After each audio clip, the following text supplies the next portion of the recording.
Hey, what's going on, guys? Welcome to the channel. I'm John the Video Guy. In this video, I'm going to be showing you guys 10 awesome shortcuts inside Adobe After Effects in 5 minutes.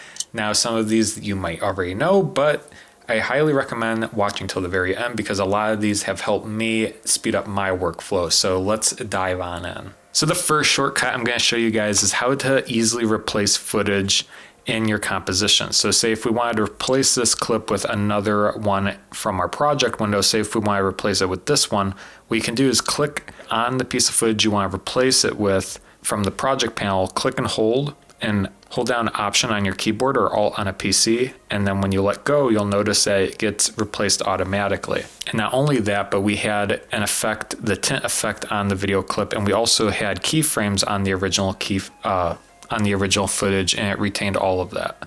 Okay, the second shortcut I'm going to show you is to trim layers. So you can easily trim layers in a composition by holding the Option button and bracket, and also Option close bracket. The third shortcut I'm going to show you guys is to snap layers to the beginning or end of a composition. If you wanted this trim layer to go to the beginning or the end of the composition, click and hold down Function Option left arrow to snap it to the beginning, or Function Option right arrow to snap it to the very end. The fourth shortcut I'm going to show you guys is to trim the work area. So if you wanted to trim this work area, say the beginning should be here, you can click B, and a good way to remember this is B as in beginning. And say if you wanted the end to be here, you can click N or end. I guess that's not really, it doesn't start with N, but N, end, to end the composition. And to take this even further, you can right click on this and click Trim Comp to Work Area, and this trims the composition to just that area.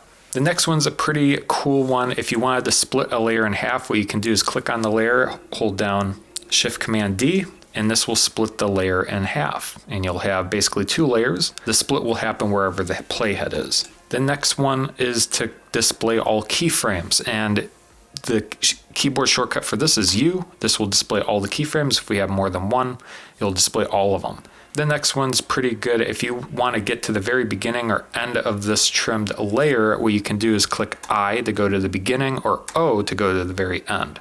And if you want to bring up mask properties of a layer, for a layer that has a mask on it, you can click MM to bring up the mask properties to easily get to the feather and different mask controls. And the ninth shortcut I'm going to show you guys is how to add a composition to the render queue. The shortcut is Control Command M or Alt Control M on a PC. And what's interesting about this one is it doesn't really matter the order. You could do Alt Control M or Control Alt M, or if you're on a Mac, Control Command M or Command Control M. As long as the computer recognizes you're holding down Command and Control, you can do it in either order, and this will add it to the render queue. And the last and number 10 shortcut I'll show you is actually a plugin that is completely free to download. It's Video Copilot's Effects Console, and you can assign it a shortcut. Mine is Control Space to bring it up, and you can add different effects by just simply typing out the effect you want and adding it to the composition or to the layer. And this saves time rather than going to the Effects and Presets window or going up to Effects and trying to find which effect you want. You can simply search by using that. And if you guys want to check out how to use it, install it, and get it working for your own system, I actually made a tutorial on that. I'll link it right up here. Feel free to go watch it. It's a really nice plugin, one of my favorites. That's it for this tutorial. I hope you guys learned something and enjoyed it. Thanks so much for watching, and we'll see you next time.